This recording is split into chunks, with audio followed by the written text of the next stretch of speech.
নিজের চোখে দেখা। কিছুদিন আগে একটা জানাজা পড়িয়েছে, খোদার কসম করে বলছে 6:30 ইন্তেকাল করেছে। হসপিটালের বিল দেনেওয়ালা নাই, 4 সন্তান। অ্যাম্বুলেন্সে ঘরে ঘরে আসবে, 1000-1200 টাকার বিল দেনেওয়ালা নাই। কি বুঝলেন? ক্ষণস্থায়ী দুনিয়া। মুমিনের কম থাকলেও আমি বলি, কেউ যদি এসে বলে হুজুর একটু দোয়া করেন, খুব পেরেশানিতে আছি, আমি তার হাত চুমু খেয়ে বলি তোমাকে মোবারকবাদ, আল্লাহ তোমাকে ভালোবাসে। পেরেশানি তো মালিক দেয়, এই জন্য এটা রহমত মুমিনের জন্য। পেরেশানি দেয় যখন ফেরেশতারা বলে আল্লাহ চাইতেছে চাইতেছে, টাকা পয়সা চাইতেছে, বলে এটা কি? বলে ফাসেক, দে বিদায় কর, বিদায় কর। তার চাওয়া আছে, বিরক্ত লাগে, বিদায় কর, কি লাগে দে। আল্লাহ 10 কোটি দিয়েছে, 100 কোটি দিয়ে বিদায় কর।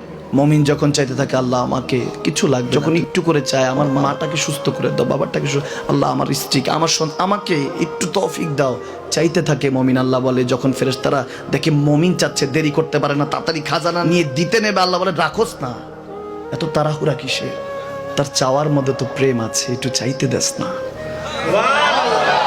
থাকুক না মুমিন আর একটু পেরেশান, থাকুক না, থাকতে দেস না, একটু থাক, একটু থাক। পেরেশানিতে রেখে আল্লাহ মজা নেয়, মহব্বত নেয়, মুমিনের অন্তর থেকে খুশবু নেয়। আল্লাহর বড় মায়া, মুমিন যখন চায় আল্লাহ তখন মায়ার নজর নিয়ে তাকায়, হায় হায় আমার বান্দা, সুবহানাল্লাহ।